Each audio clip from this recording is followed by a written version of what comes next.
Bagaimana menanggulangi fitnah? Bagaimana cara menanggulangi fitnah kabar bohong dalam Islam? Bapak Ibu Saudara sekalian,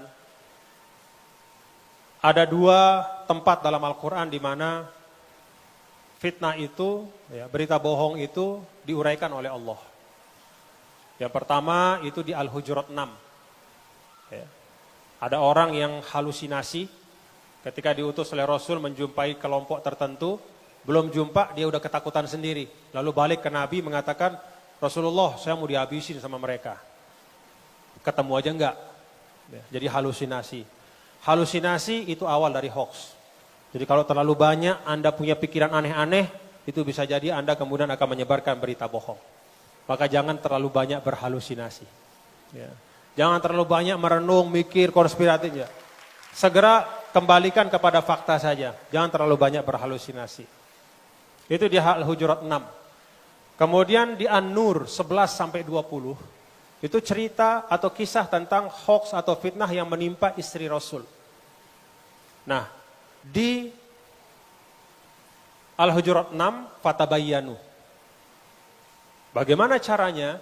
Jangan tenggelam dalam halusinasi, jangan tenggelam dalam gambaran-gambaran konspiratif, tapi segeralah klarifikasi, bertabayun, cari kebenarannya. Sampai betul-betul, sampai pada pengetahuan benar apa enggak, jangan komen dulu. Itu Al-Hujurat 6. Di An-Nur, bagaimana cara melawan hoax atau fitnah? Yang pertama, Zonnal mu'minuna wal mu'minatu bi anfusihim khaira. Itu resep yang pertama. Apa artinya? Ketika mendengar berita bohong, itu segeralah perkokoh husnuzon satu sama lain. Jadi kalau kita mendengar berita bohong, kita langsung membangun sugesti dalam diri kita. Itu benar, enggak benar tuh berita. Kita ini kan sesama bangsa Indonesia ini bersaudara. Enggak mungkin lah ada sekelompok teman yang lain itu ingin menghancur. Enggak benar itu. Kita semua ini baik kok. Kita semua ini selama ini sudah diikat dengan persaudaraan, kebersamaan. Jadi berhusnuzon. Itu yang pertama. Yang kedua, waqalu hadza ifkum mubin. Jangan diam. Melawan hoax itu bukan dengan diam dan berdoa sendirian, enggak. Tapi suarakan. Waqalu. Jadi secara kolektif semua menyuarakan hadza ifkum mubin. Ini adalah fitnah yang nyata. Melawan hoax tidak dengan diam, tidak dengan berdoa saja kepada Allah supaya itu dihilangkan, tapi waqalu hadza ifkum mubin. Secara bersama-sama kita suarakan, kita hadapi berita bohong itu. Nah, itu resep Al-Qur'an ya. Jadi jangan diam Bapak-bapak. Kalau kita diam, jangankan orang, kita sendiri bisa percaya, Pak.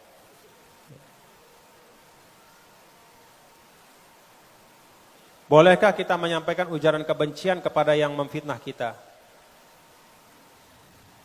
Kalau kita balik, jadi sama dengan mereka. Kalau kata Rasul, la takunu imma'ah, jangan menjadi pembebek. Siapa pembebek itu? Rasul jelaskan, pembebek itu adalah orang yang punya prinsip, kalau orang baik saya ikut baik, kalau orang jahat saya balas kejahatannya, ikut jahat juga. Apa kata Rasul? Wattinu anfusakum. Kokohkan dirimu pada kebaikan. Orang baik, ya memang kita baik. Orang tidak baik pun, kita tetap memberi dan membalas dengan kebaikan. Jadi kalau ada orang buat hoax, kita jangan bikin hoax juga Bapak-bapak Ibu ya. Kalau ada orang hoax, buat hoax ya kita balas dengan apa yang benar, sambil kita ingatkan ya, bahwa hal itu akan memudaratkan untuk semua.